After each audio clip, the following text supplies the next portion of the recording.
Qu'ils naissent petits ou grands, noirs, gris ou blancs, qu'ils courent poussés par le vent, ou qu'ils soient lents, joufflus, effilochés, tranquilles ou turbulents, les nuages ont tous les mêmes parents, le soleil et la terre. Chaque matin, quand ils se lèvent et chaque soir au couchant, le soleil vient les embrasser, les caresser avec 1000 couleurs, du rouge, du jaune, de l'oranger, du rose, du violet ou du doré. Depuis que la terre s'est mariée au soleil, chaque jour c'est la même fête. Des nuages naissent et vont faire leur vie dans le ciel, chacun à sa façon, chacun avec sa raison.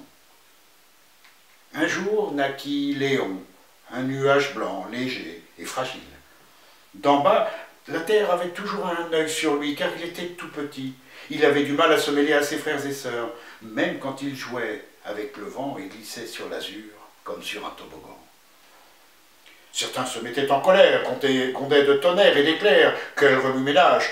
Cela finissait toujours par éclater en orage. D'autres, plus gentils, avançaient sans bruit, donnaient à leur mère ce dont elles avaient besoin, la pluie. Les hommes qui vivaient sur terre n'étaient pas toujours d'accord pour le temps qu'ils devaient faire. Certains aimaient la pluie car elle arrosait les champs, elle donnait à boire aux bêtes quand d'autres étaient en vacances, ne voulaient pas voir un nuage. Même les paysans qui ne cultivaient pas tous les mêmes semences se disputaient. Les uns voulaient un parasol quand il faisait trop chaud, voulaient arroser leurs plants, les autres disaient « Non, ma récolte est prête, pas maintenant !» Ils jetaient des cailloux aux nuages pour qu'ils aillent se déverser plus loin. Léon avait entendu toutes ces histoires quand ses frères et sœurs parlaient, mais ne comprenait pas. Lui, quand il se promenait, il voyait souvent les enfants le montrer du doigt en disant « Oh, le joli petit nuage blanc !» Il avait vu que ce n'était pas toujours ainsi lorsqu'il était avec des nuages tout gris. En bas, les gens tournaient le dos, leur disaient même des gros mots. Une fois, avec sa sœur la tempête, elle avait remarqué qu'il faisait la tête.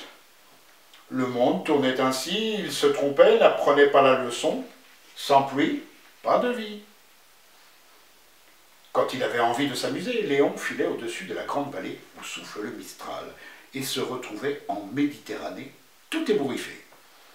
Pour remonter, il attendait que le vent vienne du sud et rentrait en compagnie de ses frères gris, porteurs de pluie.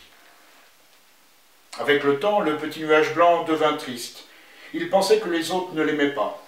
« Maman, je ne sers à rien, je ne suis pas comme les autres. »« Mais non, mon petit, tu rends les enfants heureux. Ils sourient quand ils te voient. »« Oui, mais regarde l'ouragan comme il est fort. Même quand je suis triste, j'arrive pourtant pas à t'offrir une goutte de pluie. »« Ce n'est pas grave, Léon, tu es gentil. Et ton frère, l'ouragan, il me laisse parfois des cicatrices. Je t'aime comme tu es, et ton père aussi. Ce matin, ne t'a-t-il pas offert un rayon doré ?» Rassuré, Léon, le petit nuage blanc, s'en alla faire un tour au-dessus des montagnes. Mais c'était l'hiver. Ses frères arrivèrent en masse et lui dirent d'aller plus loin. Ils avaient du travail, devaient faire tomber la neige. C'était une affaire de spécialistes, il fallait qu'ils déguerpissent. Ils les jetèrent du côté de l'océan. L'accueil n'y fut pas plus brillant. Ses sœurs s'étaient mises en tête de jouer à la tempête. « Pousse-toi, Nigo, tu ne vois pas que tu nous gênes. Nous devons faire front pour danser avec les vagues et le vent. Ce n'est pas de ton âge. Dégage !»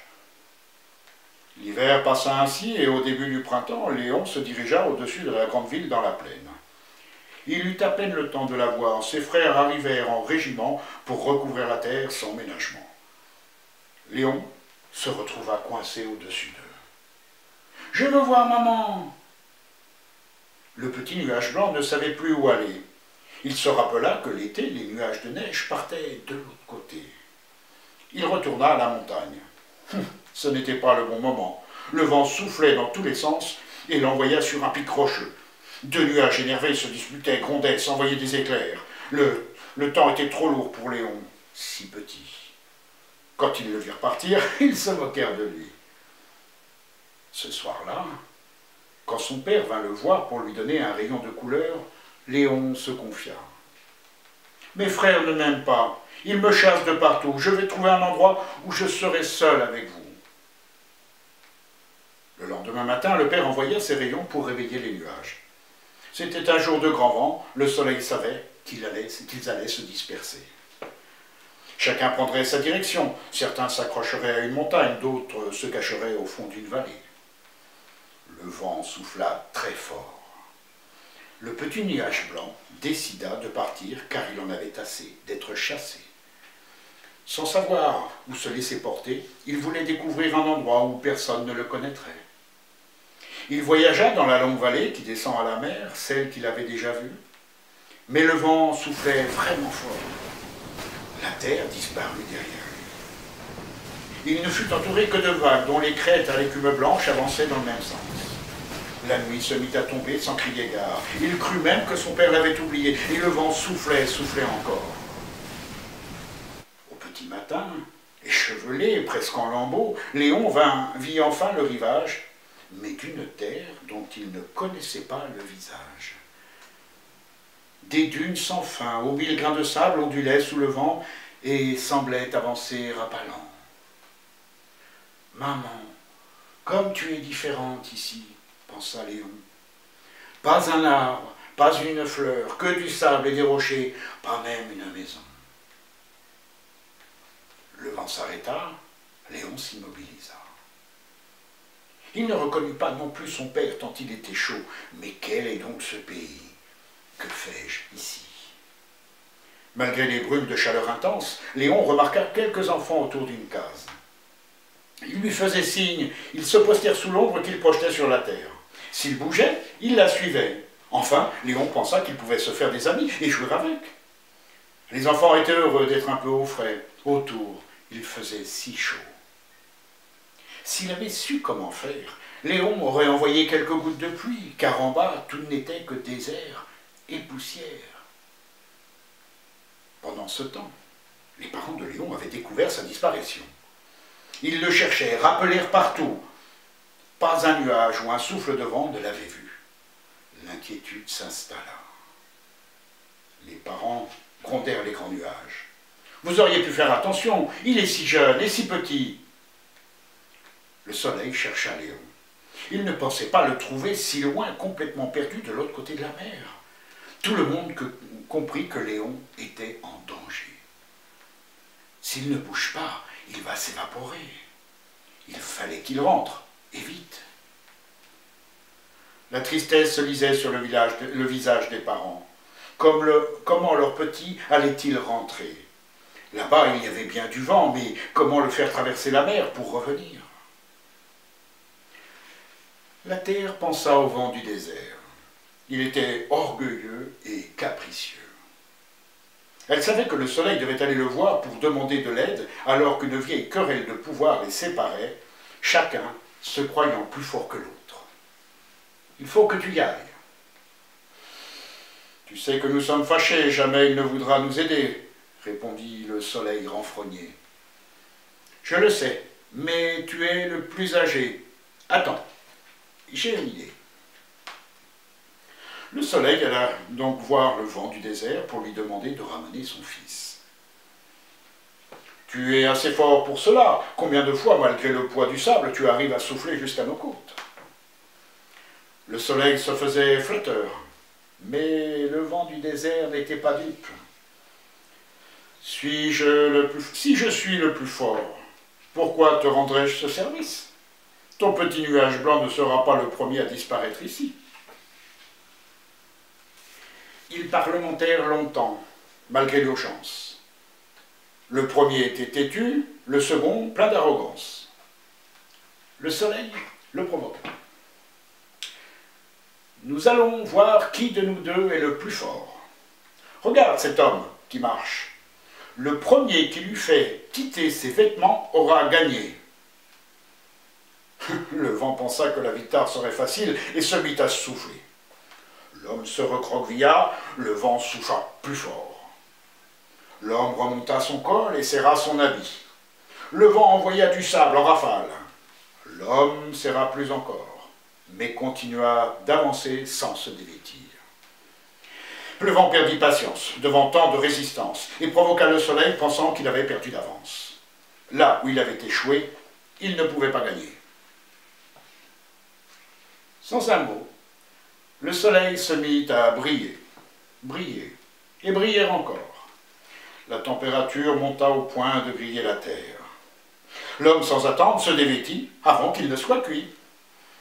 Pendant qu'il traversait la mer, Léon repensa à cette terre aride, à ces rivières desséchées, à ces enfants qui suivaient son ombre pour trouver le frais et le saluaient en le criant de joie. Lorsqu'il arriva chez lui, sa terre-mère l'attendait en compagnie de quelques nuages familiers. Elle les disputa, car ils étaient responsables de la fugue pendant laquelle le petit avait failli perdre la vie. « Vous allez devoir vous faire pardonner. Demande ce que tu veux, Léon, et ils t'obéiront. » Le petit nuage blanc parla si doucement que chacun s'approcha de lui pour l'entendre. « Vous tous, mes frères et sœurs de la pluie et de l'ombre, vous allez venir avec moi dans le désert. » Dans le désert? Il pensait que Léon avait perdu la raison, qu'il voulait les punir.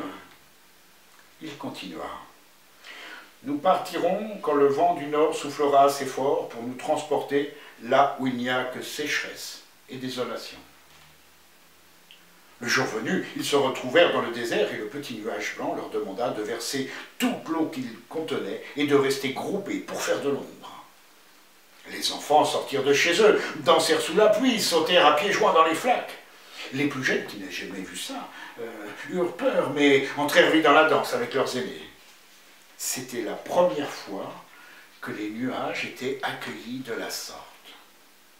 Des milliers de fleurs de toutes les couleurs vinrent éclore du sol sur lequel l'eau commençait à ruisseler. Des petits animaux enfouis dans le sable profitèrent aussi du miracle. Les enfants se baignèrent, s'éclaboussèrent en criant, comme le font tous les enfants du monde, en voyant l'écho de leur joie sur les cimes des dunes jusqu'au fond du désert. Ému par un tel spectacle, pour la première fois, le petit nuage blanc laissa couler une larme de pluie qui alla rejoindre la rivière réapparue. Le vent du désert, lui aussi touché par ce qu'il venait de faire avec ses amis, proposa de ramener tous les nuages chez eux. Certains décidèrent de rester là, car ces gens et cette terre ne pouvaient pas vivre sans pluie pendant des années encore. Et puis, ici, on ne leur jetait pas des cailloux, personne n'allait se plaindre de leur présence, et surtout, ils pourraient voir les enfants danser. Dans ce pays du désert, on raconta longtemps l'histoire du petit nuage blanc qui était venu, au risque de sa vie, pour apporter la pluie. Depuis, chaque jour, quand les enfants partent à l'école en longeant la rivière, ils regardent le ciel pour voir s'il est revenu.